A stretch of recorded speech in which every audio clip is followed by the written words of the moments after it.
other things that I just want to note, again, all of these are in the overview handout that you have, so don't feel like, oh my gosh, like I'm never going to remember all this stuff, because you actually don't have to remember it, because it's in the handout that you have. But the plans, after improvement plans are created, they actually have to be signed off on by you within 24 hours, the school director, and then additionally signed off by me within the next 24 hours. So this is not a process that we want to kind of prolong, because obviously if this core member needs support, we wanted to get it to them as soon as possible. We talked about how they all have to be approved by me. This is a big one, and I've seen this actually happen both 2 years in a row, so I want to make it really clear. SMDIs will be the only people who will communicate with regions about improvement plans. I know lots of us have friends who are on regional teams, and it's easy to be a school director and be like, I have this core member and it's on an improvement plan, and like I just know that the regional team really should know or wants to know this information, and they definitely do.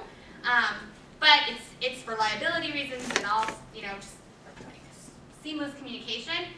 That I will, or Crystal will, be the person who communicates that information to regions. So even if they are your really good friend and you feel like they would want to know, just making sure that it's as your responsibility that you keep that to yourself. Everything should be logged in the data tool. This is, again, for liability reasons. I mean, I guess for both liability and if we don't log these things, we can't remember everything that we tell a core member to do and follow up on everything that we ask them to do. So we should put everything in the data tool. And then this is a big one. If a core member actually disagrees with the improvement plan, so they either disagree with, I guess they shouldn't really disagree with the concerns because you should have been noting those ongoing with them.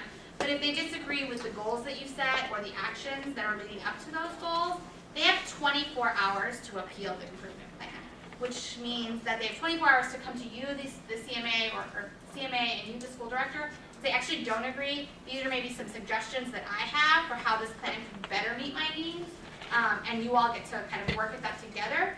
If an agreement can't be made between the three of you all, then within that same 24-hour period, it can come to me, where I can talk with the core member about kind of what's in the plan, and we can come to a consensus. And if we actually don't come to a consensus and the core member refuses to sign the improvement plan, that actually is a resignation from the core. So they would be, for all intents and purposes, resigning from the core, and we would ask them to leave within 24 hours, just like we would if we had dismissed a core member. That's a really important note to make. Okay. Again, all of this is in the overview document, so okay. Over the last couple of years, we've actually streamlined this process quite a bit.